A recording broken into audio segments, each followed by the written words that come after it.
Boa noite a todos, sejam bem-vindos ao nosso projeto, vocês que estão aqui, você que está aí me assistindo. Retomamos agora em 2023 esse projeto que tem como objetivo compartilhar o conhecimento. Eu sou psicóloga clínica, já trabalho há 27 anos nessa área e a coisa que eu mais amo, quem me conhece e me acompanha sabe, que é compartilhar o conhecimento. Ele retido em mim não faz sentido. Quando eu compartilho, eu sei que eu ajudo outras pessoas, e essas pessoas podem ajudar outras pessoas. E a ideia do projeto é trazer aqui para o grande grupo a pauta clínica, terapêutica da patologia, do que a ciência diz, um pouco da espiritualidade, porque hoje a psiquiatria, a ciência entende que espiritualidade é fator de proteção. Então, assim, nós estamos hoje aqui num tempo que gentilmente nos cede esse espaço para a gente conversar sobre depressão, ansiedade, pânico, toque, bipolaridade e outras coisas mais. Estamos aqui nesse lugar, eu considero o mais apropriado, porque aquele que nos criou, ele também nos aponta o caminho da cura. Né? E é sobre isso que a gente vai falar durante todo esse ano. Tem lá a nossa agenda, você pode acompanhar. Está lá no meu Instagram, agenda. Cada mês nós vamos tratar de um tema. Geralmente as datas estão entre o último ou penúltimo, a última ou penúltima terça-feira do mês. E aí a gente começa o mês de janeiro branco falando sobre a depressão. Essa doença que hoje tem várias definições, né? O mal do século XXI é uma que realmente assim me grita aos olhos. A Organização Mundial de Saúde já previa isso antes da pandemia. Nós começamos o projeto em 2018 e se vocês, algumas pessoas lembram, eu já falava que a depressão seria a doença que mais iria paralisar em 2022, segundo estatísticas. E aí, gente, foi que aconteceu a pandemia. E o caos se instalou. Mas olha só o que é que diz aí essa nota, isso é de uma universidade lá no sul do país. Ela diz que a Organização Mundial de Saúde elenca a saúde mental como prioridade absoluta para os próximos anos. E aí eu grifo, e já considera a depressão descrita né, como esse estado melancólico desde os registros lá na Grécia, como a doença mais incapacitante do planeta. Gente, a depressão não é nada novo. Desde a Grécia Antiga, ela já era definida, lá nos estudos, como um estado melancólico. Se falava de melancolia. Então, assim, não é nada novo. O que há de novo é esse grito como a doença mais incapacitante. Isso é um grito e a Organização Mundial de Saúde já tem esse alerta como a atenção que a gente precisa dar à saúde mental. Porque é algo que, infelizmente, a gente negligencia. Eu sempre converso com vocês e alerto, porque quando a gente está com uma fissura no braço, uma ferida aberta, uma perna quebrada, uma dor nos rins, na coluna, a gente corre para buscar ajuda.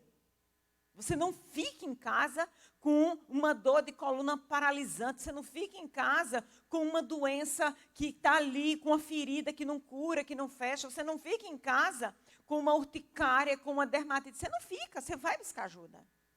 Mas, tudo que diz respeito à saúde mental, nós tendenciamos... Obrigada, Letícia. Nós tendenciamos a calar, a silenciar. Porque, infelizmente, ainda é um tabu, ainda há muitos estigmas com relação à nossa saúde mental, ainda se atribui muito a tudo que diz respeito ao nosso estado emocional à loucura. Repare, não é? Como se eu, negando o que eu tenho, eu supostamente sou uma pessoa sã, estou ótima e maravilhosa. Não estou mal, não estou bem. Meu corpo está gritando. Eu sinto dores por todos os lugares, tem alguma coisa errada, eu vou no médico, faço um check-up, fiz todos os exames, não acusa nada. E aí? Aí a gente cala, tranca, não é? e vai sofrer essa dor emocional sozinha. Ela melhora, Soraya? Não. A doença emocional, ela por si só, ela não estaciona, ela não. A tendência, principalmente, como eu trago esse slide aqui, principalmente se eu não cuido, ela toma proporções. Ela vai somatizando no corpo. Ela vai somatizando no corpo. E tem um ditado que diz que quando a mente não está bem, todo o corpo adoece. Todo o corpo adoece. Aí, gente, olha o que diz esse slide. Isso foi uma nota aqui do Diário de Pernambuco. Eu creio que isso foi o ano passado. Que esse é um mapeamento. O consumo de antidepressivos no Brasil, a minha pauta eu vou trazer sempre para a nossa realidade. Ele aumentou absurdamente. Um levantamento, não é? Inédito, veja, dessa consulta a remédio, você pode ver isso na internet, comprova esses dados. Houve um aumento de até 113%, gente. Eu não sei você, mas para mim isso é gritante. Na procura de medicamentos destinados à insônia, ansiedade e depressão. Aí eu faço, esse é um grifo meu, a pandemia colocou, de fato, a nossa saúde mental à prova. Teve pessoas que passou por ela, né? Eu escutei isso. Teve pessoas que passou super bem pela pandemia. Soraya, eu me ajustei, fiz muitas releituras da minha vida, da minha história, da minha família, dos meus relacionamentos. Olha, Soraya, a pandemia foi até uma coisa que eu precisava para parar. Eu escutei muitos relatos dessa natureza. Mas também escuto até hoje, pessoas que definitivamente foi um marco na vida, mas não foi um marco para melhor. Foi o desencadear de várias coisas que já estavam ali, porque não foi necessariamente o coronavírus que trouxe a doença da depressão, das ansiedades. Não. Nós já não estávamos bem. As pessoas já não estavam bem. Nós já estávamos nessa hiperativismo que a gente, né, hoje caminha, já desgastante. Veio a pandemia e nos colocou face a face com a nossa própria existência, com a sua vida, com sua história, com o seu casamento, com os seus filhos. E, a partir daí, as coisas começaram a vir à tona. Não é? Mas eu gosto sempre de trazer esse alerta e esse entendimento. Não foi a pandemia que trouxe, que causou esse caos, esse surto de depressão e de ansiedade. Não. Ele potencializou. A pandemia piorou. A pandemia trouxe à tona, mostrou coisas que em nós já não estavam bem fazia muito tempo. E aí, gente, apenas um gráfico, mas mostra esse crescimento. As estatísticas, as perspectivas são que aumentem cada vez mais. Olha lá o que é que diz esse slide. 1 em cada 4 brasileiros. Se a gente for aplicar essa estatística aqui ao nosso grande grupo, sente tristeza ou depressão com frequência. Aponta essa pesquisa da Fiocruz. Aí eu faço uma pergunta, essa é uma pergunta minha. Eu gosto muito de trabalhar com provocações. O que é que a gente precisa ficar atento?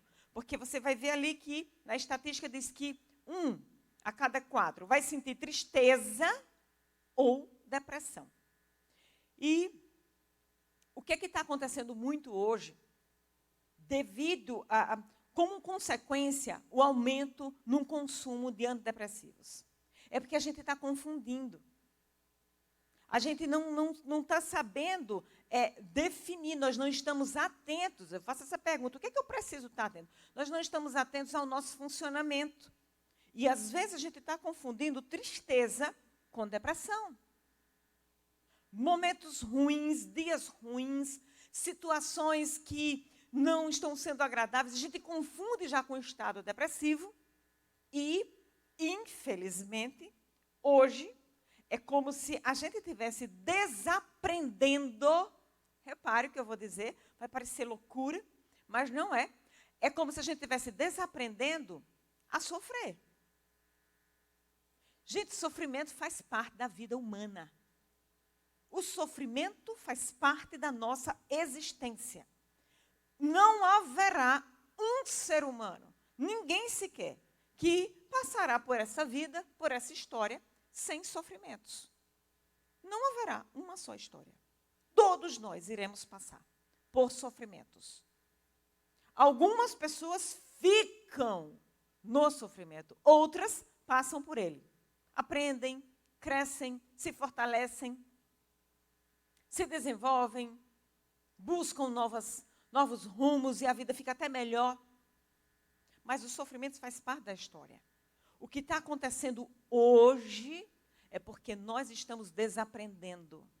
E essa venda indiscriminada do conceito da felicidade, né, que a gente tem, a gente precisa ser feliz a todo custo, eu preciso estar feliz, e a gente vai sendo engolido por essa fala, sendo iludido por essa ideia de felicidade.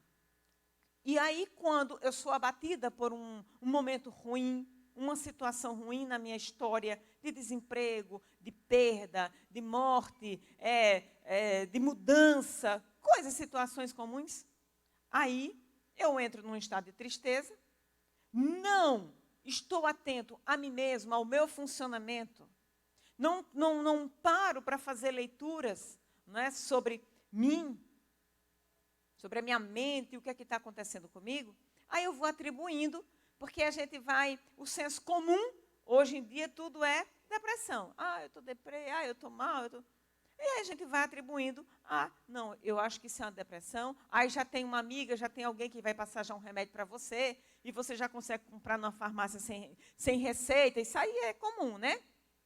A gente já vai lá no posto e busca lá umas 4 ou 5 cartelas de fluoxetina, e já vai lá e vai desenrolando. A fluoxetina, durante muito tempo, até hoje, o pessoal brinca chamando a pílula da felicidade. Não sei se você sabe essa atribuição que é dada a ela. A pílula da felicidade. Porque ela vai melhorar a curto prazo, né, a produção, a transmissão da serotonina, faz um ajuste, mas é curto prazo. Daqui a pouco você volta, porque não resolve o problema. Eu sempre brinco dizendo que medicação, ela não atua no pensamento. Ela faz ajuste químico, que é necessário tratamento químico, medicamentoso, mas há casos que não são necessários. E a gente vai ver isso hoje, né? Vamos entender essa ideia da depressão como uma doença que tem uma mente própria, e eu quero hoje que vocês saiam daqui com isso bem esclarecido, que depressão não é tristeza. Tristeza é uma emoção básica, fundamental para a vida do ser humano. Tem um escritor brasileiro, Neuri Bortega, eu vou até mostrar o livro dele aí no final.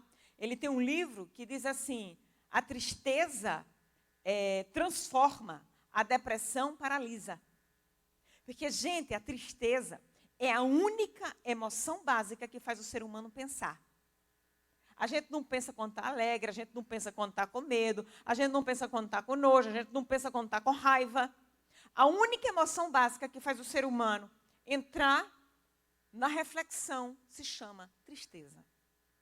Então, ela é boa, ela tem um lado positivo. A depressão não é apenas uma tristeza. É algo muito mais complexo. Em linhas gerais, ela tem uma parte bioquímica com, assim, uma contribuição muito grande. A tristeza necessariamente não. Não há comprometimento bioquímico na tristeza. É uma emoção ali que está te indicando alguma coisa. Ela está te indicando alguma coisa. Eu já expliquei, vou explicar isso na próxima palestra, que a gente vai falar sobre emoções. Não vou falar hoje não, porque senão eu gasto meu tempo. Mas o que eu quero que você entenda é que a tristeza, ela não traz comprometimentos para o seu funcionamento. A gente funciona com a tristeza. A depressão, ela tem uma mente própria. E esse slide aqui é do livro do Dr. Robert Léhy, para mim um dos maiores teóricos na área da terapia cognitivo-comportamental. E ele diz o seguinte, olha o desenho que ele faz da mente depressiva. Quando se está deprimido, se pensa em generalização, ou seja, nada dá certo.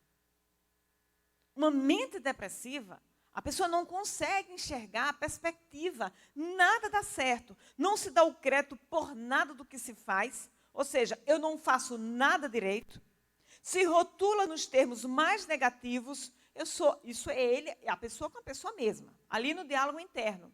Eu sou um perdedor, sabe, se sente envergonhado por tudo, humilhado, não tem desenvoltura, a força, a energia para o agir.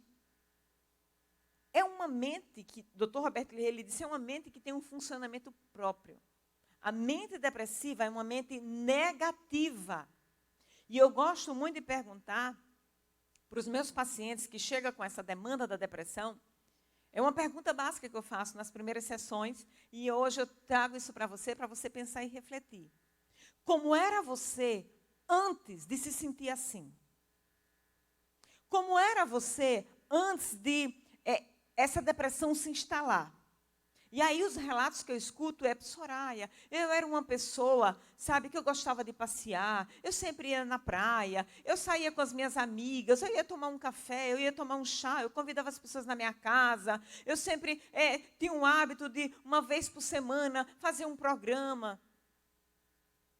E aí eu vou escutando esse relato de quem a pessoa era.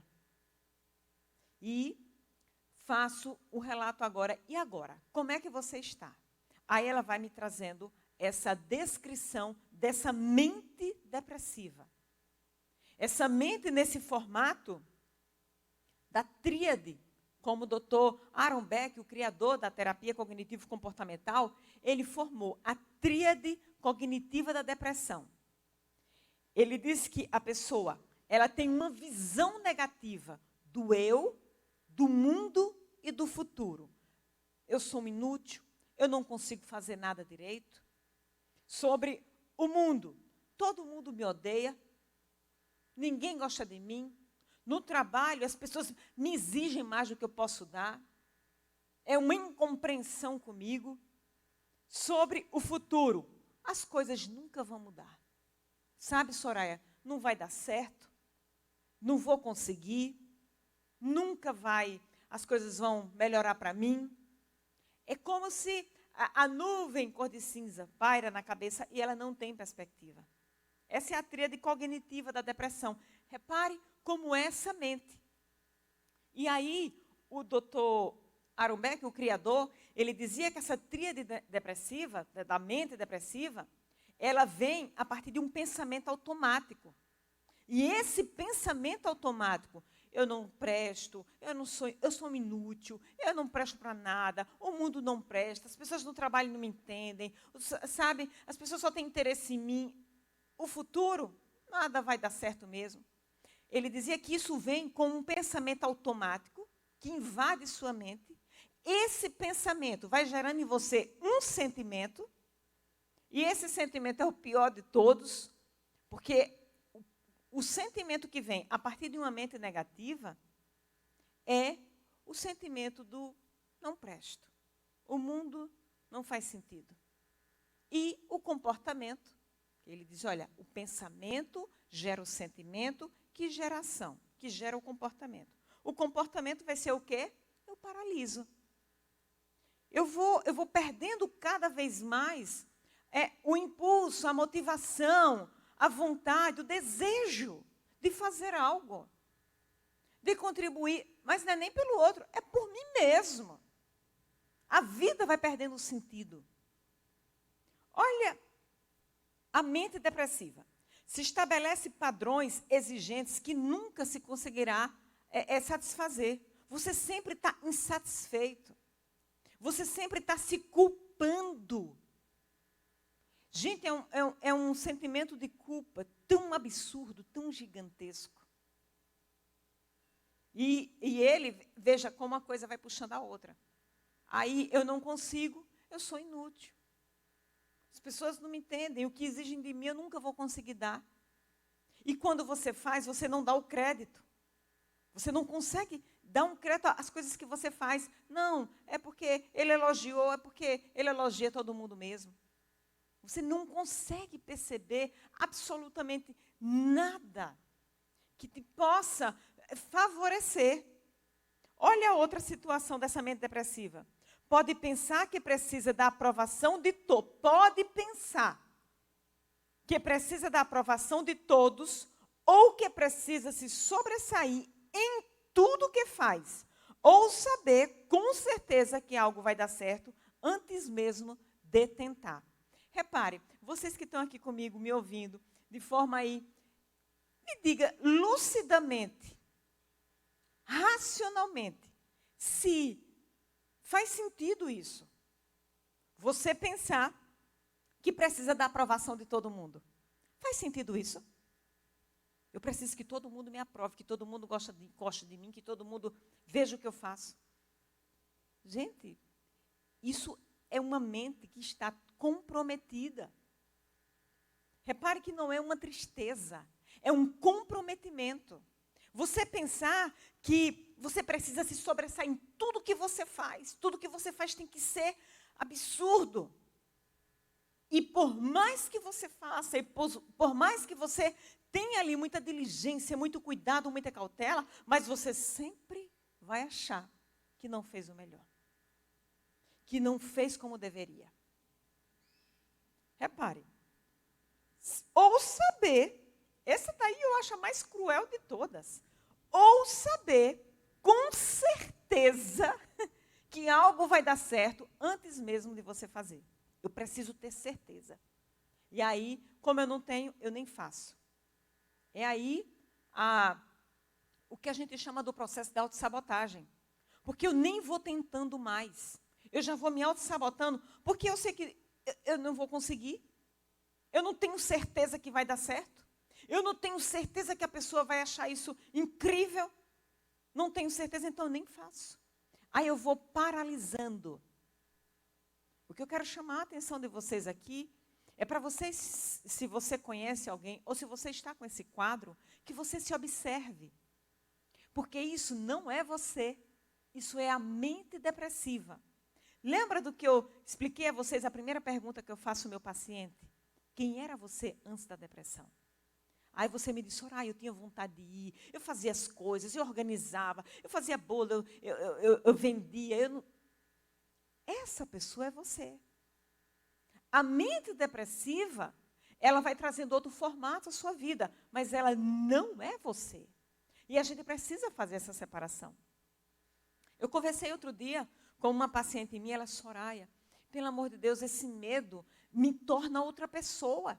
Eu não me reconheço, eu sou uma pessoa de fé, eu acredito em Deus, sabe? Mas quando eu estou nessa situação de vida, eu me transformo, eu saio de mim. Sabe, o que é aquilo? Aí eu vou explicar de maneira bem pedagógica. Aquilo dali que acontece com você, não é você. É uma mente ajustada a um processo de autossabotagem, de medo, com uma imaginação de que tudo vai dar errado, de que você vai morrer, e aí você dá mais atenção a essa mente do que a você mesma. Porque eu gosto de explicar isso. Essa pessoa, essa mente depressiva, essa pessoa com depressão, ela não é você. Ela está aí, a gente reconhece, a gente valida. Se o quadro for mais grave, vou mostrar aqui para vocês que a gente tem 3 graus de depressão. Precisa da intervenção medicamentosa, mas o tempo todo você precisa entender que a depressão não é você, ela não lhe define. Você tem que lembrar de quem você era, para trazer sua memória da sua pessoa. Eu, Soraya, eu sou essa pessoa. Olha lá outra coisa, o pensamento fica aprisionado na autocrítica, na hesitação e na inércia, imobilizado. É a paralisação. É a paralisação. Você não consegue dar passos adiante. Você paralisa. Eu não consigo. Não faz sentido. As pessoas não vão. E aí vem todos esses medos, não vão me aprovar. Eu escuto muito um discurso assim, Soraya, eu não tenho motivo para estar assim. O que é que está acontecendo comigo? A minha família, o meu marido, meu Deus do céu, eu tenho um bom emprego, mas é uma coisa horrível dentro de mim. E aí eu gosto de explicar, é na sua cabeça, e a gente vai compreender toda essa arquitetura da depressão para você funcionar no seu modo, você e não. Se funcionar no modo depressão, você não consegue caminhar. Porque ela paralisa. A tríade cognitiva, aí o Dr. Arambeck, ele construiu 2 alicerces de compreensão e de tratamento para a depressão. A tríade cognitiva e o que ele chama das distorções cognitivas. O que são as distorções? Eu nem trouxe porque são várias, mas as distorções, a mente depressiva, ela tem o poder de distorcer os fatos. E aí, a pessoa que está mais ou menos com a mente depressiva, ela chega, entra aqui na igreja e a gente está ocupado, é uma grande amiga minha, não falo, tal. Ela já entra dentro dela, já acabou a noite, está vendo, as pessoas não me reconhecem, não gostam de mim. Não estou falando só de uma baixa autoestima. Eu estou falando daquilo, perder a noite, de muitas vezes ela voltar para casa. Porque aquilo dali já gerou nela um sentimento de rejeição tão absurdo. É um sentimento de desvalor, desamor e desamparo. A TCC vai trabalhar nessas 3 linhas. O sentimento de desamor, desvalor e desamparo. Ou seja, o mundo não funciona. E aí tem a tríade cognitiva e as distorções. Porque tudo que vai acontecendo, você distorce a partir desses pensamentos automáticos de forma negativa. As causas, gente, o que é que gera uma depressão? O que é que causa uma depressão? Aí a gente vem com a genética como 40%, né, de probabilidade, se houve alguém, se há alguém na família, a genética é um grande fator e a gente precisa estar atento a isso, porque hoje a medicina já fala em depressão como uma doença que se pode prevenir. A gente pode prevenir a depressão. Agora, para isso, a gente tem que estar atento ao nosso funcionamento, ao nosso organismo, à nossa mente. A nossa mente. Por isso que eu estou aqui hoje batendo esse papo com vocês, para alertar vocês. A gente pode prevenir. Se você tem histórico na sua família, teve uma avó, a sua mãe tem quadros depressivos sérios, crônicos, o seu pai, um tio, você precisa não ficar neurótico agora, buscando um traço de depressão. Pelo amor de Deus, não é isso. Mas, se você se perceber, e eu vou trazer aqui os principais critérios do nosso diagnóstico para você identificar o quadro. Mas você precisa ficar atento e não começar a negligenciar. Olha, eu tive um caso recentemente, bem complexo, porque a pessoa tinha esse histórico na família, um histórico pesado de transtorno mental, e uma pessoa extremamente ativa, uma pessoa extremamente, comunicativa, extrovertida, tudo envolvido em vários eventos, em liderança. Bom, uma pessoa realmente de destaque. Aí veio numa série de fatos aonde, sabe aquelas tapas que a vida vai dando e você vai esmorecendo aí na caminhada, mas se levanta, pessoas hiperativas. Aí, não, tudo bem, toca para frente e vamos embora, tal. E aí veio outra situação complicada e a pessoa se levanta de novo. Não, eu sou forte, eu consigo, e deixa para lá, isso é besteira, eu toco e foi. Aí chega uma última situação aonde uma pessoa que ela considerava muito, mas muito, muito mesmo, só disse uma frase. Gente, repara, presta atenção como é a nossa mente. Só disse uma frase. A pessoa disse assim, a gente vai envelhecendo e se prepare, viu? Porque as coisas vão ficando mais difíceis, mais complicadas, aposentadoria, daqui a pouco a gente não consegue mais fazer mais nada. Repare, a pessoa já tinha um quadro de predisposição pesado. Vários eventos vinham acontecendo e a pessoa já vinha sendo solapada, já vinha se sentindo mal, insônia, com vários sintomas. Insônia, mal-estar, mau humor, sabe, mas tocando, só bastou essa frase. Para mim, para você que talvez aí não haja nenhum comprometimento, você escuta só mais um alerta da pessoa, a gente está envelhecendo e tal. Mas para essa pessoa, foi só necessário isso para a pessoa acamar, porque ela paralisa. É isso que eu estou explicando a vocês. Ela entrou no quarto, se trancou, e os desdobramentos da depressão, como é uma mente muito negativa, são esses piores. Eu não presto, eu sou um inútil, tudo que eu fiz nada deu certo, lutei, olha onde é que eu estou, e agora eu estou envelhecendo, e aí o que é que vai ser? Aí a perspectiva do futuro. A desesperança. Não tem. O que é que eu vou fazer? Acabou-se para mim. Aí, olha o fio, aonde é que isso vai levando? A ideação suicida. Quando entrou na cabeça da pessoa a ideia de que a vida não presta e não faz mais sentido, aí a pessoa deu o grito, misericórdia, tem uma coisa errada comigo, eu preciso de ajuda. Mas repare o que eu quero dizer a vocês, já estava no prejuízo.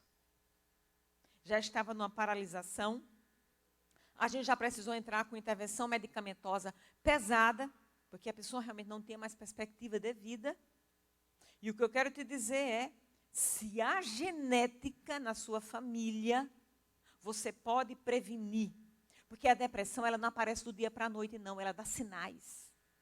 Ela dá sinais constantes e longos, de períodos assim que isso não está normal. Já vai fazer 3, 5 semanas que essa coisa não sai da minha cabeça, essa angústia, essa coisa ruim. Opa, há uma genética. Não estou falando de alguém que... Então, gente, busque ajuda. Não perca tempo. Hoje em dia, a gente vê as redes sociais, tem muita coisa ruim, mas tem muita coisa boa. Muita orientação bom, muito profissional bom, dando dicas, orientações, que você pode ali ser ajudado. O que você não pode é fazer de conta que nada está acontecendo, ok? Olha lá outro fator, aí, não é sine qua non, a bioquímica cerebral, né? Há evidências da deficiência de substâncias cerebrais chamadas neurotransmissores. E são elas a noradrenalina, a serotonina e dopamina, que estão envolvidas nesse processo da atividade motora, do apetite, do sono e do humor. Então, são coisas básicas que mudam na pessoa com depressão. Apetite, atividade motora, sono e humor. Noradrenalina, serotonina e dopamina. A gente fala muito de serotonina, né, que é aquela coisa do bem-estar, mas há outros neurotransmissores envolvidos. E quando os 3 estão envolvidos, aí a pessoa realmente é o pior estado da depressão, é quando há deficiência nesses 3 neurotransmissores, quando os 3 estão envolvidos, né? A medicação vai atuar exatamente aí, retomando essa regulação, e aí 15, 20 dias depois a pessoa já começa a se sentir bem, mas se ela não trabalhar a questão cognitiva do ajuste do pensamento, só a medicação, gente, não resolve. O que é que vocês estão entendendo aqui hoje, nessa noite? Que a depressão é uma doença do pensamento negativo. Do pensamento negativo. Há um comprometimento bioquímico. Isso é um fato. Depressão é uma doença bioquímica? É, porque vai haver deficiência de neurotransmissores. Mas ela também pode vir por eventos vitais, como vocês estão vendo aí. Eventos estressantes podem desencadear eventos depressivos, né? Para quem tem essa predisposição genética a desenvolver a doença. Ou, eu vou além do que diz aí, isso é uma matéria também científica, pessoas que não têm predisposição. Porque hoje, a epigenética, uma área da genética, ela já diz que necessariamente a gente não precisa ter predisposição para desenvolver uma doença. Ou o contrário, se você tem predisposição genética, necessariamente você também pode nunca desenvolver. Você só precisa ter autocuidado, se conhecer, ver sua vida. Gente, nós gastamos muito tempo olhando para a vida do outro. E aí hoje, ainda mais com o Instagram, né, com essas coisas das redes sociais, aí a gente gasta, olha, fácil, você senta ali no Facebook, no Instagram, você gasta 2, 3 horas olhando a vida do outro. Eu quero dizer assim de maneira bem clara. A Super Interessante tinha uma matéria de capa. Facebook, a rede social que mais causa tristeza entre os jovens. Isso era bem para trás. O Instagram, fizeram a matéria recente e dizia que o Instagram é a rede social que mais causa ansiedade entre os jovens no mundo. É só para vocês entenderem como a questão de rede social está associada à saúde mental.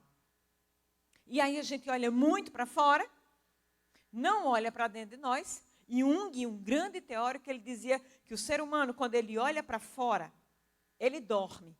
Quando ele olha para dentro, ele acorda.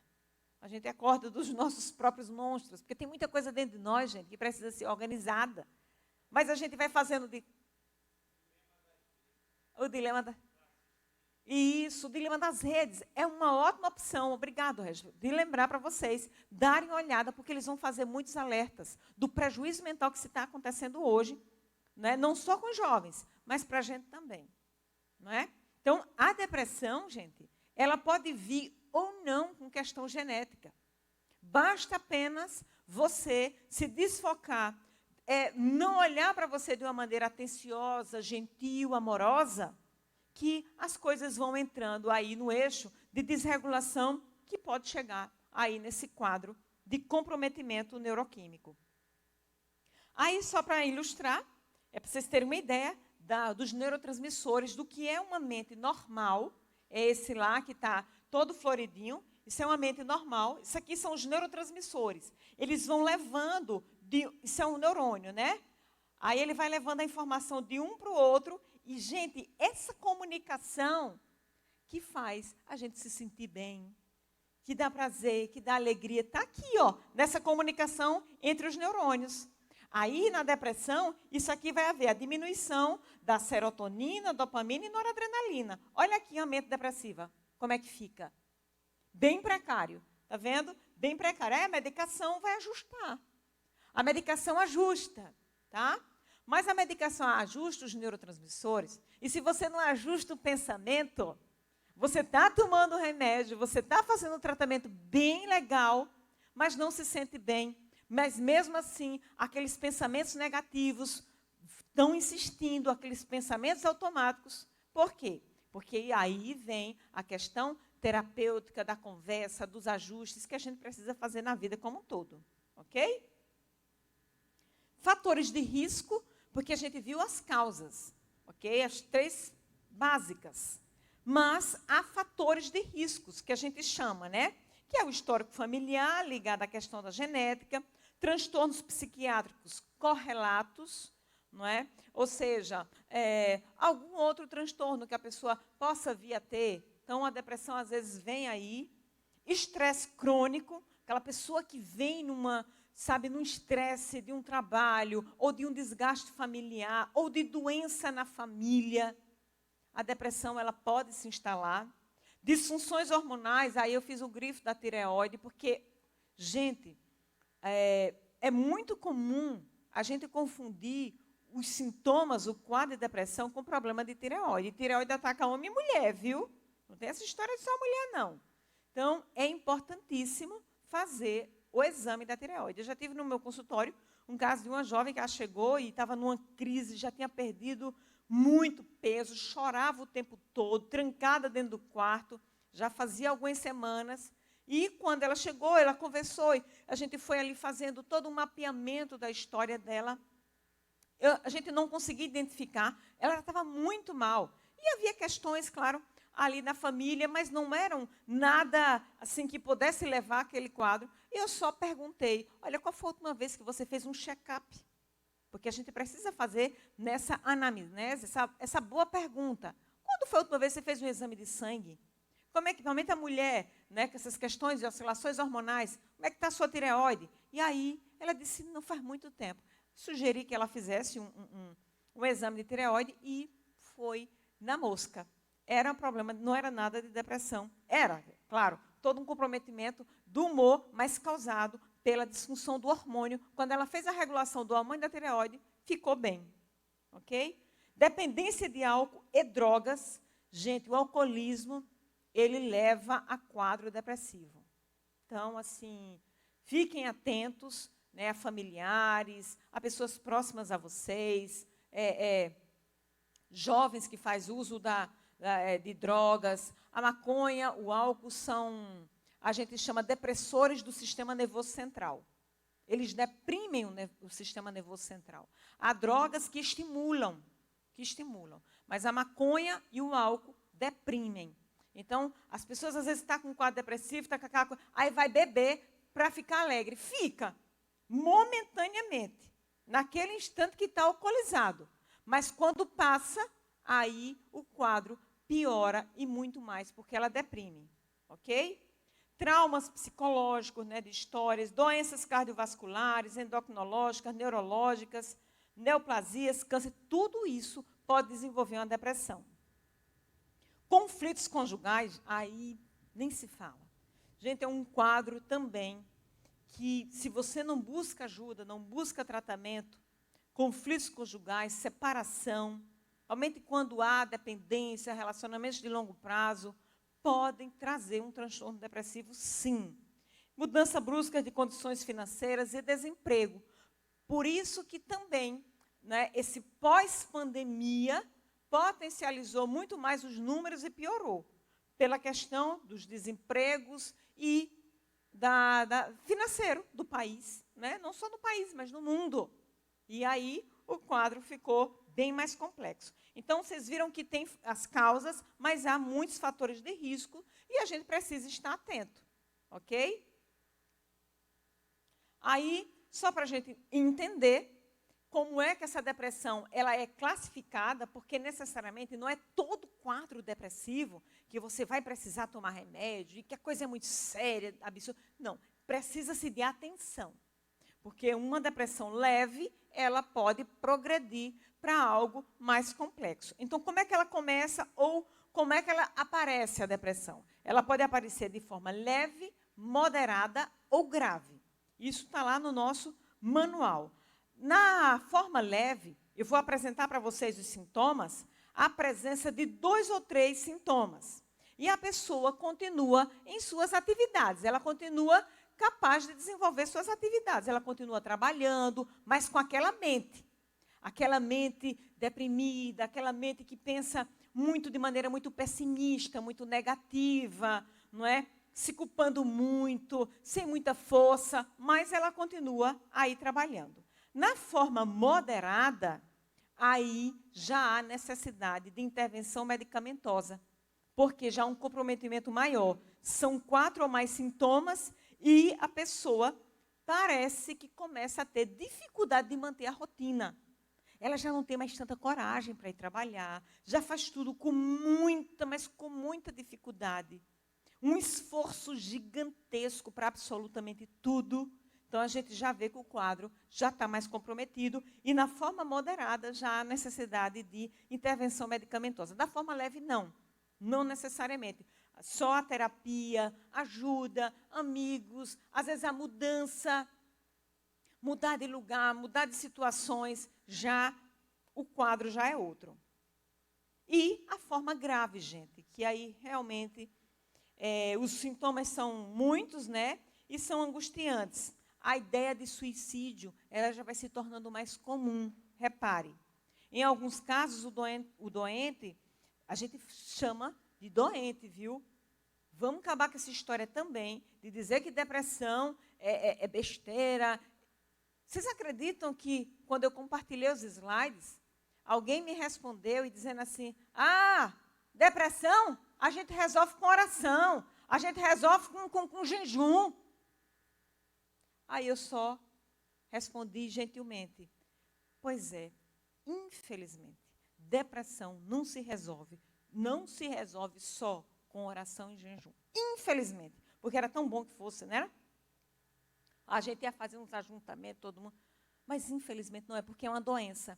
Era tão bom que um câncer se curasse só com jejum e oração, uma diabetes se curasse só com jejum e oração, pressão alta, vamos jejuar e vai ficar bom. Era tão bom, não era? Deus cura? Cura, eu creio. Mas a medicina existe, médicos existem, medicação existe para a gente se tratar e se cuidar, minha gente. Então, assim, vamos suspender todo tipo de julgamento, todas as palavras que a gente disse um dia, que a gente falou, que a gente, não é, de forma, às vezes até pejorativa, condenou, criticou alguém, porque depressão não é besteira. É uma doença seríssima que pode levar à morte. Ok? A forma grave, repare. Em alguns casos, o doente tem sintomas psicóticos. Aí já é mais comprometedor ainda, como alucinações. Quando esse é o quadro, deve-se buscar ajuda imediatamente, porque a pessoa corre o risco de morrer por suicídio, desidratação e desnutrição. Sabe por quê? Porque a pessoa, ela diz que se comer, vai acontecer uma coisa muito ruim, que a vida já não presta, se tranca no quarto, não toma banho, não come, não se comunica mais com ninguém. Aí são quadros bem... Eu já acompanhei pacientes, ainda acompanho pacientes nesse quadro, e não é uma coisa simples, gente. É um sofrimento, assim, inexplicável. Eu não tenho depressão, nunca tive, e nunca tive, assim, alguém muito próximo a mim. Minha sogra, ela tem um quadro depressivo crônico, mas ela consegue se movimentar com isso. Mas o paciente que eu acompanho é algo assim que eu olho e vou tentando compreender essa arquitetura da vida, da existência humana, porque é inexplicável, mas está aqui a explicação da alucinação, das coisas que a mente produz, que você não explica. Porque a pessoa só diz assim para mim, Soraya, do nada, entra na minha cabeça. Eu saio do meu trabalho, entra aquele pensamento. Se joga teu carro ali no poste. Vai ser fácil. Ou então, faz isso, faz aquilo. E aí a pessoa começa a relutar, começa a conversar. E olha, não está numa crise. Não tem nenhum problema aparente, financeiro, de família, um casamento maravilhoso, uma família linda, bem financeiramente. Mas é o comprometimento. E a gente precisa entender isso como uma doença. E não apenas como, isso é besteira. Não, não é.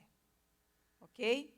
Então, assim, a pessoa deverá apresentar os sintomas quase todos os dias, isso é importante, durante pelo menos 2 semanas, representando uma mudança de comportamento do indivíduo e, geralmente, uma mudança que causa algum tipo de prejuízo. Para a gente distinguir da tristeza. Tristeza não faz isso. Ok? Depressão, sim. Aí, deixa eu ver. Ok, são os sintomas. Eu falei ali, esses são os que o Dr. Arenbeck, não, isso foi o Dr. Robert Léry, resumiu no livro para você fazer ali um diagnóstico rápido com o cliente. Ele cita aqui o quê? 3, 6, né? E aí, lembra, 2 ou 3, depressão leve. A partir de 4, moderada. Se tiver mais sintomas, o quadro é grave. Corra, busque ajuda. E aí são esses os sintomas. Sentimentos de inutilidade ou culpa. Dificuldade de concentração e tomar decisão. Porque a depressão, como há uma deficiência da dopamina, a dopamina é o neurotransmissor que atua na atenção. Então, a pessoa tem uma queda de atenção. Ela não consegue se concentrar. É a dopamina. Não consegue ter motivação. É a dopamina. O prazer, a alegria é a serotonina. Repare. Então, fadiga ou baixa de energia, a noradrenalina. Repare, são vários neurotransmissores. Porque necessariamente a pessoa, ela não vai ter tudo. Ela pode ter um e pode não ter outro. É um neurotransmissor ali que está comprometendo. Mas, se está persistindo, está havendo deficiência, a pessoa precisa de ajuda. Fadiga ou baixa energia, não é só um dia que você acorda indisposta. Lembre, 2 ou 3 semanas causando prejuízo. Insônia ou hipersonia, ou seja, a pessoa dorme o tempo todo. Ou acabou-se o sono, deita na cama um dia cansativo e o sono foi-se. Sabe Deus para onde, mas acabou o sono da pessoa. E a pessoa está ali. É outra pergunta também que a gente faz. Você está dormindo bem? Soraya, Não estou dormindo. Faz quanto tempo que você não dorme bem? Já vão fazer já umas 4 ou 5 semanas. Opa, pelo amor de Deus, o ser humano não pode viver sem dormir. Dormir é fundamental para um bom funcionamento do nosso organismo. Olha outro sinal aí. Perda de apetite, perda de peso ou o contrário. Um apetite descontrolado e um ganho de peso fora do comum. A gente chama de depressões atípicas, é quando a pessoa engorda muito, porque o comum é a pessoa emagrecer. Depressões atípicas, a pessoa passa a dormir demais, porque o comum é a pessoa ter insônia. Mas nesses quadros a gente chama de depressão atípica, é fora, né, do normal. Agitação ou retardo psicomotor, pensamentos de morte ou suicídio. Aqui, são 6 que tem aqui, 7, né? 7. Então, 2 ou 3, depressão leve, ficar atento, se observar, buscar ajuda, porque só a terapia, fazer alguns exercícios, você consegue superar. 4 ou mais, moderada, já precisa de intervenção medicamentosa, e acima de 4, gente, corra, não espere mais. Os tipos de depressão mais comum, eu gosto muito de explicar isso também para a gente entender. Aí eu trago lá a pós-parto, que é diferente do baby blue, não é? O que é o baby blue? Né? Antigamente a gente não via falar isso, mas já ouviram falar do baby blue? É uma tristeza profunda quando a mãe sai da maternidade. É aquela coisa assim da mudança de vida, aquele menino pendurado no peito, o peito saindo sangue, aquela agonia. O que é que eu vou fazer? Choro o dia todo, você não dorme, misericórdia de todo mundo. Ai, a mãe é a coisa mais linda do mundo, aquela expectativa, foto, e você dentro de você. Meu Deus, o que é isso? Que angústia é essa? Que tristeza é essa? Que agonia é essa? Que eu não estou feliz com esse menino. Todo mundo, o avô e a avó babando, os tios, todo mundo, as fotos. E a mãe desesperada, porque ela não está feliz. Ela está passando aí um período que é normal, é comum, que se nomeou como baby blue, não é? Que é um período de tristeza por essa coisa nova e que traz muito sofrimento para a mãe. A depressão pós-parto, gente, é algo totalmente diferente. Há um comprometimento seríssimo. Geralmente a depressão não aconteceu após o parto, a depressão já estava durante a gestação e a mãe não prestou atenção, ou os familiares não deram atenção, ou a pessoa, não é? Aquela coisa midiática, eu estou feliz, estou grávida, era o sonho da minha vida, só que por dentro tem uma coisa esquisitíssima acontecendo e a pessoa não dá atenção. Tem histórico, tem família, repare, e tudo a gente vai abafando para ficar bonito na foto. Aí o bebê nasce, surge após o parto e gera problemas como tristeza, irritabilidade ou rejeição do bebê.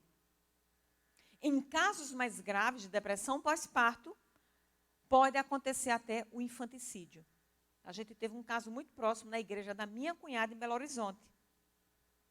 Saiu da maternidade e todo mundo percebia que ela não estava bem, e todo mundo percebia que havia uma coisa esquisita no comportamento da mãe, relatando a tristeza e tal. Deixou ela só com o bebê. Aqui na igreja da minha cunhada em Belo Horizonte. Deixou ela só com o bebê. Foi o que ela fez? Afogou o menino na banheira. E aí, Soraya? Alucinação. Vocês viram que no quadro grave a pessoa tem alucinação. Na cabeça daquela mãe, ela está assim, eu não vou conseguir, isso vai dar errado, isso vai ser muito ruim. Então vai ser melhor eu não fazer ele sofrer e matar. Ela não mata como se estou fazendo a coisa. Não, ela está tirando o sofrimento dele, porque ela sabe que não vai conseguir. É uma alucinação. E pode matar o bebê, ou pode se matar também. A gente tem alguns casos aqui no Recife. Teve um recente, que acho que foi o ano passado, que ela pulou de uma ponte com o bebê agarrado. O bebê com 3 meses. Ela pulou com o bebê. Então é muito sério, gente. A depressão pós-parto, a gente precisa falar sobre isso. Porque ela não acontece no pós-parto. No pós-parto ela vai gritar. Como eu estou explicando, se você não dá atenção aos sintomas, chega uma hora que ele vai gritar e já grita com prejuízo. Ela apresentou durante toda a gestação já um comportamento esquisito. E a gente tem que se reconhecer. Eu fui uma vez dar uma palestra no lugar, e aí uma mãe com um bebezinho, acho que o bebê tinha 5, 6 meses, eu conto essa história, porque me chamou a atenção de como a gente se sente incompreendida, as mulheres. E aí ela me chamou, eu estava falando sobre autoestima, a palestra. Terminou, ela disse, eu podia conversar com a senhora só um minuto? Eu digo, pode. Ela disse, eu preciso abrir meu coração. Esse bebê nasceu, já vai fazer 5 meses, mas eu não consigo dizer isso a ninguém, porque vão me criticar, vão me julgar, vão me condenar. Eu detesto essa criança. Eu não gosto desse bebê. Eu vivo angustiada, eu vivo amargurada, tem uma coisa errada comigo. Gente, não é que ela não gostava da criança, eu entendi, a gente já faz a leitura rápido. Ela estava num quadro de depressão gravíssimo. Precisava de ajuda.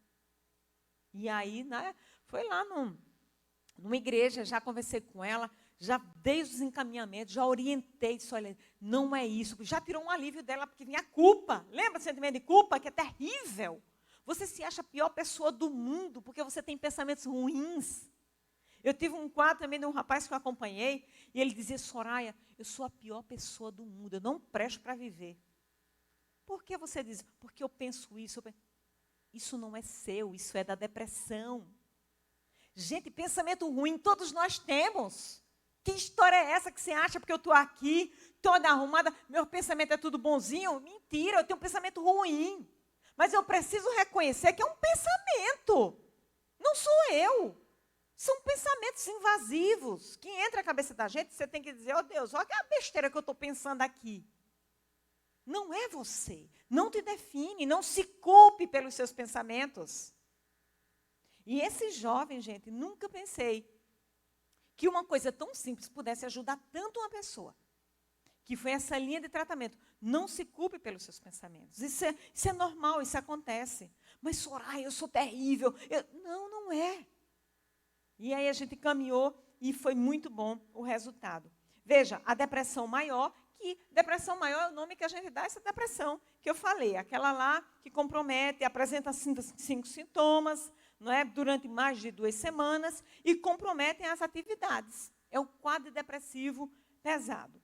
A depressão bipolar, que é aquele quadro onde a pessoa ali ela não tem só um quadro depressivo, ela oscila, ela muda, né? A depressão ela está na baixa, daqui a pouco ela pode subir e tem um quadro de mania, onde ela vai apresentar uma compra compulsiva, comportamentos de risco, sair à noite, beber, coisa que a pessoa não faz.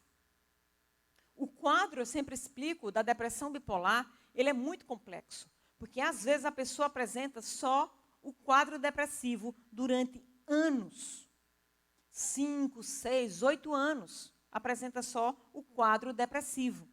E aí vai tratando a pessoa com remédio de depressão. O quadro bipolar, a medicação é outra. É chamado estabilizador do humor. Regulador, ele regula o humor. A depressão é outro tipo de medicação. E é um diagnóstico difícil, porque a pessoa pode passar uma vida toda só no quadro depressivo. E aí, uma vez ou outra, ela começa, sabe, a ficar bem eufórica. A pessoa, eita, ela ficou boa, saiu da depressão. Não saiu da depressão. Ela tem um transtorno bipolar. E a gente precisa ficar atento. Um pelo tratamento medicamentoso, que é totalmente diferente, e outro pelo risco que a pessoa corre quando ela oscila para o período da mania. Porque ela sai da depressão, ela fica bem. E aí é quando se corre o risco do suicídio. A depressão reativa, não é? Ela geralmente acontece depois de algum evento estressante, como morte, mudança, desemprego. Ela é uma reação orgânica, né, a algum fator estressante. A distimia, eu paro aqui, gente, para só fazer esse grifo. A distimia, também chamada, não está aí, transtorno depressivo persistente. É uma depressão crônica, insidiosa, que fica ali na vida da pessoa todo o tempo e é apresentada muito como aquela pessoa irritada, aquela pessoa mal-humorada, aquela pessoa que é sempre pessimista, negativa, nada que você faz está bom. Às vezes ela tem muita dificuldade de se movimentar, de ter ações, é aquela pessoa mais morosa, sabe? Ou não, porque são vários sintomas. Mas um quadro característico do distímico é o mau humor. é o mau humor. E muitos da gente aqui somos casados com pessoas distímicas e a gente não sabe. Aquele mau humor persistente, aquela pessoa que, meu Deus, você pode fazer tudo e às vezes não consegue agradar. Às vezes é uma vez ou outra que está ali num períodozinho melhor. E, gente, é bem cruel. Porque, como eu estou dizendo, ela é insidiosa. Ela está aí nas entrelinhas da vida. E a gente às vezes não percebe. E é cruel para quem está ao lado. São pessoas muito difíceis, porque é difícil até reconhecer que é distímico, que tem um transtorno persistente da depressão. A depressão atípica, aquela que eu expliquei a vocês, é uma depressão diferente. A pessoa come demais. Aí, tá bem, chega a estar roliço, chega a estar fortinho. A pessoa estava ali, dorme muito. Nada. Porque a gente tem a ideia da depressão, aquela pessoa, né, que está lá. E às vezes não é. Repara, apresenta sintomas contrários da depressão normal, né? Tendo maior necessidade, às vezes, de dormir, de comer, de muito sexo. Repare, como é que a pessoa que está com depressão e tem muito sexo? Pode, a depressão atípica, é o quadro. O transtorno afetivo sazonal, gente, é uma depressão que acontece. Antigamente, ela era muito dada a países, né, polares, frios, que os períodos de inverno são longos e os dias são pequenos e muito tempo no escuro, no cor de cinza, as pessoas tendenciam a ter a depressão. Mas, pasmem, aqui no Brasil foi caracterizado também a depressão de final de ano.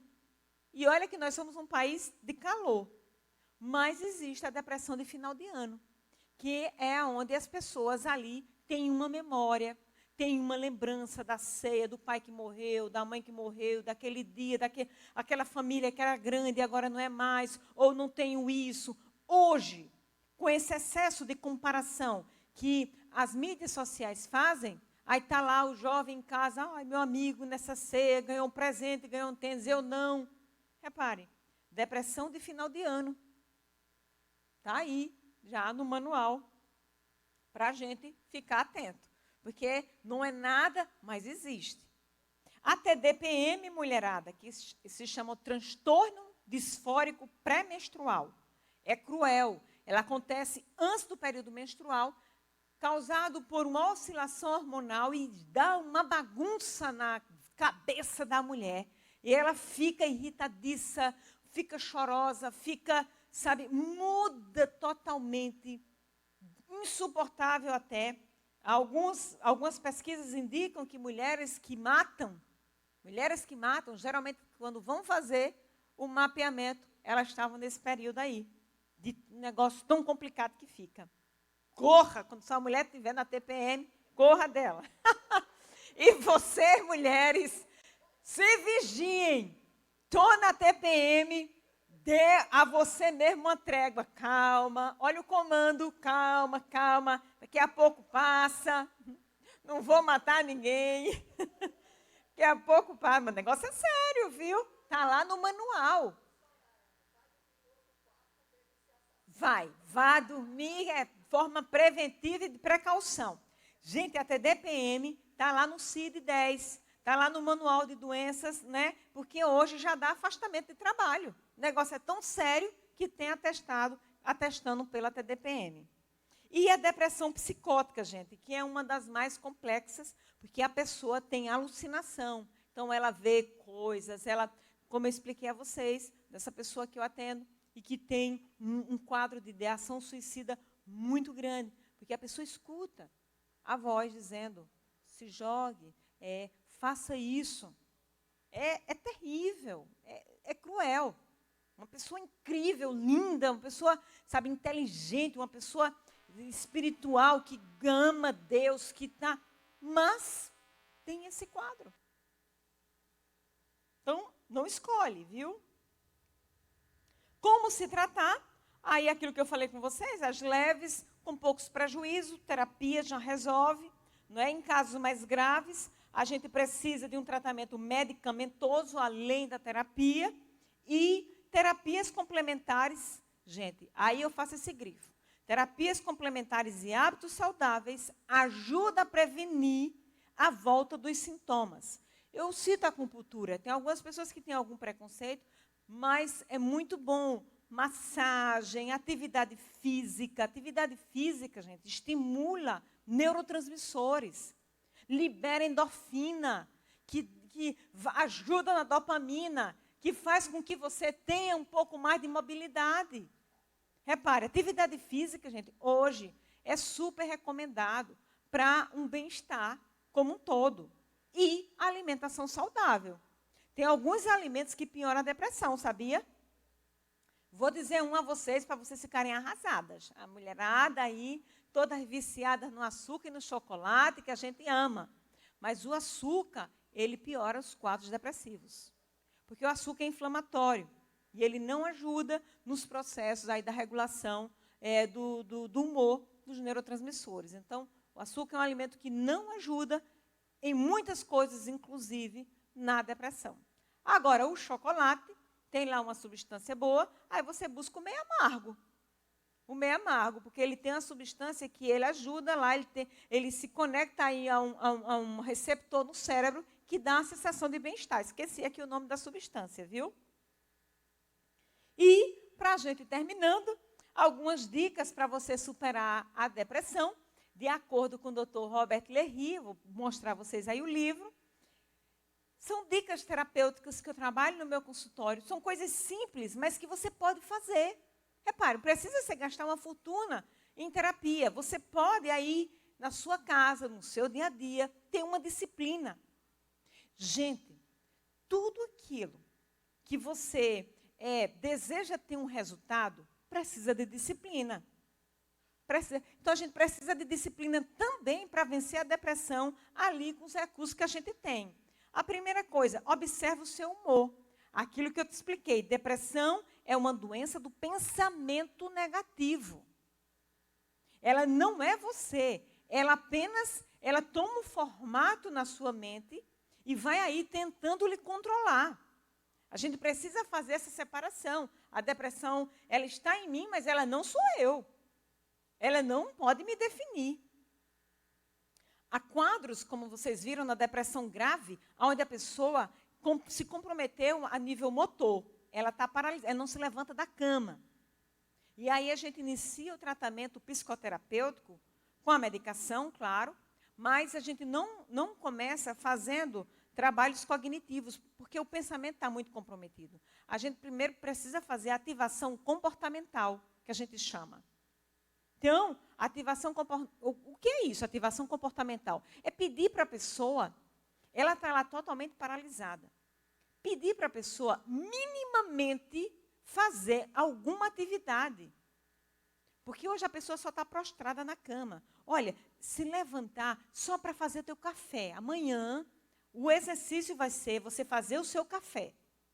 Não consigo nem... Não, só fazer... Veja, ativando o comportamental. O que é que faz você se sentir bem? Não, eu gosto muito de bolo. Então, vamos mexer um bolo. Aí você vai estimulando.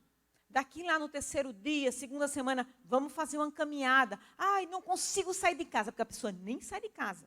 Não, mas você vai só lá embaixo no prédio, ou lá na sua casa, dar uma volta no quintal. Isso é o que a gente chama de ativar o comportamental. E aí, depois disso, a pessoa conseguindo fazer pequenos movimentos, a gente vai começar a trabalhar com a cognição. De agora, começar a ver com ela os pensamentos e ver a questão das distorções cognitivas, aquela tríade cognitiva do pensamento sobre ela, sobre o mundo e sobre o futuro, para a gente fazer esses ajustes. Mas comece por aí, observando o seu humor, não é? Entendendo que a depressão está no pensamento, ela não é você. Olha lá, ativação comportamental. Agende atividades prazerosas, porque se o problema, sempre digo isso, não tem solução, solucionado ele está. Por que que você vai perder sua noite de sono justamente na hora de dormir? Você quer passar um limpo nesta cabeça de todo mundo, das pessoas que te perturbaram, daquilo que não deu certo, daquela conta que eu tenho para pagar, daquele problema, na hora de dormir. você vai resolver alguma coisa durante a madrugada? Você não vai resolver nada durante a madrugada? Converse com você mesma. Eu não vou resolver nada. Por que é que eu vou gastar meu tempo agora precioso do meu sono? Ai, gente, a gratidão, ela tem poder de mudar conexões neurológicas no cérebro. A neurociência já reconhece isso. Comece a desenvolver o hábito da gratidão. Comece a desenvolver o hábito da gratidão. E deite na sua cama. Ao invés de pensar da conta que você tem para pagar, do problema que você não resolveu, daquela pessoa que fez uma cara feia para você, que você não vai resolver na cama, você começa, Deus, obrigado por esse travesseiro. Obrigado por essa cama, Senhor. Obrigado por... Olha, tem tanta coisa para você agradecer. Esse teto que me cobre, Deus, eu não estou no relento, eu estou aqui nesse quarto coberto, Senhor. Obrigado por esse ventilador, esse ar-condicionado, essa janela. Olha, eu arrumo tanta coisa para agradecer que eu agarro no sono e ainda não dei conta de agradecer de tanta coisa que eu vou olhando no meu quarto para agradecer. Então, assim, é uma dica terapêutica muito boa, gente, que muda rotas neurais. Vocês viram ali o neurônio com prejuízo. Pois, olha, a gratidão, ela vai criando novas conexões e vai fazendo ajustes. Outro dia, um paciente, de uma maneira assim, muito linda, fiquei muito sensibilizada. Ele começou a fazer o exercício da gratidão, porque ele viu nessas palestras bacanas que existem no YouTube, uma profissional dizendo, olha, faça um potinho da gratidão. Vocês já viram isso? O potinho da gratidão? Você organiza esse potinho, deixa ele lá no lugar visível e todos os dias você escreve uma frasezinha e bota nesse pote. Chegar no final do ano, você vai ler. Gente, até terminar o ano, você vai ter desenvolvido o hábito. E aí essa pessoa, de uma forma muito carinhosa, tirou a foto. Olha, a minha gratidão. E estava lá, Deus, obrigado pela minha terapia. Obrigado porque está me fazendo bem. Obrigado. Veja que coisa linda. Eu fiquei tão feliz, porque para nós profissionais, quando a gente entende que a pessoa está evoluindo, está progredindo, é o maior presente, eu, pelo menos. Porque para mim não é uma profissão, é uma vocação, eu amo o que eu faço. Então, ver alguém bem é o maior presente que eu recebo de Deus. E me ver ali no potinho da gratidão, aí o coração transbordou de alegria. Então, eu quero deixar para vocês essa dica terapêutica de você ter um potinho da gratidão, deitar ali na cama e entender que você não resolve nada, comece a agradecer, porque isso vai mudar algumas coisas. Aí, ó, gente, fique conectado. Faça a diferença do que é seu e do que é da depressão. Lembra que a primeira pergunta é, como é que você era antes da depressão? Lembre, o que é seu? Quem é você? Eu sou essa pessoa, senhora, que eu gosto da praia, eu gosto de conversar com um amigo, eu gosto de ajudar alguém, eu gosto de ir ali, eu gosto de ir lá no visitar as crianças lá no... Esse é você. Então, faça essa diferença do que é seu e do que é da depressão e dê atenção ao que é seu. Ok? Saia de dentro de si. A depressão é uma doença que ela joga a pessoa muito dentro dela mesma. Não é? Mas não no sentido positivo, no sentido do pessimismo, da negatividade, da autodestruição, da culpa, da vergonha, do medo, do desengano, da desesperança. É nesse sentido. Então, saia de dentro de si e olhe que há coisas aqui fora que são boas. Pratique a autocompaixão. Meus problemas são meus, mas ele não sou eu. Ele estão aqui. E eu vou resolver um de cada vez. Mas eles não sou eu. Eu sou, e aí o que a Bíblia nos diz é que eu sou um filho amado, uma filha amada de Deus, criada à imagem e semelhança do Pai. Há muita coisa linda nisso envolvida. Ok? E por fim, examine o seu pensamento negativo. A melhor maneira de se libertar da tirania dos seus pensamentos é ficar ciente de que são só pensamentos. Essa é uma técnica do Dr. Robert Léhy e que a gente trabalha muito no toque. Vocês vão ver lá na frente, em uma das palestras, a gente vai falar sobre o toque. É só um pensamento, não é você. E a gente precisa ficar bem consciente e bem lúcido disso. Aí, gente, aqui a recomendação para leitura, não é?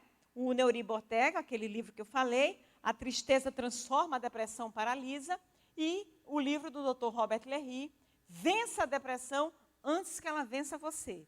Nesse livro ele dá muitas dicas, é um livro de uma leitura fácil, boa, e muitas das coisas que eu falei está aí nesse livro, ok?